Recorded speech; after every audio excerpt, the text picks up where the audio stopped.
All right, we are here with former Magnificent 7 member, but always magnificent, AP Dillon, Lady Liberty, who's here at this conference with me. Finally got to see her again and introduce my wife to her to prove that I actually had a woman who wanted to stay with me 28 years. So first, what about the conference? What do you think? There's been a lot of really good information here.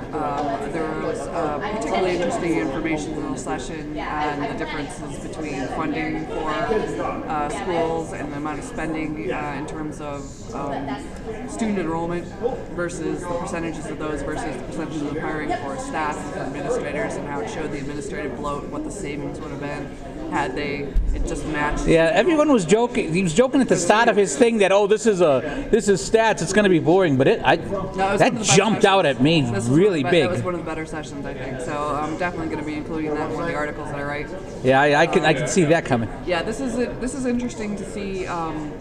A very open charter school system here versus last year's conference, which was in Washington, D.C., and they're struggling to keep their charter school system alive there because they just keep getting their funds cut off right, left, and center, and there's been a big fight with that in Washington. There was also a presentation on homeschooling, and from what I understand, there's been a spike in that in North Carolina. Yes, in the last 4 years since Common Core has been brought into North Carolina, we've seen a 34% increase in homeschooling in our state. So actually, speaking of Common Core, it's just been reported that the ballot question for Common Core has been ruled unconstitutional by the Massachusetts Supreme Court, which gave us so much of this wonderful stuff, so we're going to have to start all over again. There was an outfit there that was a very pro-Common Core Chamber of Commerce type group there that basically put the screws to...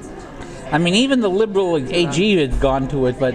Yeah. No, there was a lot of monkey business going on behind the scenes there. They hired a very high-priced law firm to fight this thing, and they basically got it overturned and said that their question was actually 2 questions, not 1 question, and on that technicality they got it chucked out. Gotta love our my Massachusetts one-party state. So since you have left the Magnificent 7, and as we're doing our tryouts right now, tell readers who might be missing you what you're doing and where you've been going and what's coming up. Well, I did some writing for the Heartland Institute for both their budget and tax and their school resource news, which was interesting and definitely educational from various perspectives. I got to meet a lot of people from a lot of different states. I was also doing a lot of Stop Common Core stuff for North Carolina, maintaining my own blog. I did some freelancing for the Civitas Institute in Raleigh. I did a 6-month stint with them, giving them an article a week, pretty much. And I sort of put all that on the back burner and tried to peter out things because I've got a big project coming up.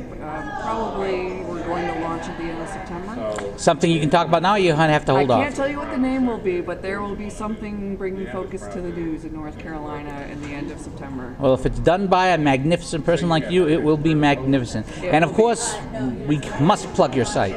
Yes, LadyLiberty1885.com. It's my personal blog site. It's been up since 2009. If sarcasm is your, milieu, then you will definitely like my blog. And of course, if your account still exists at the DaTechGuy blog, we would love to have the occasional post. I do need to get over there. And you can even cross-post something you've done someplace else. I'll break the rules and allow it just for you. Oh, excellent. Thank you. All right, well, you take care. You too. Thanks.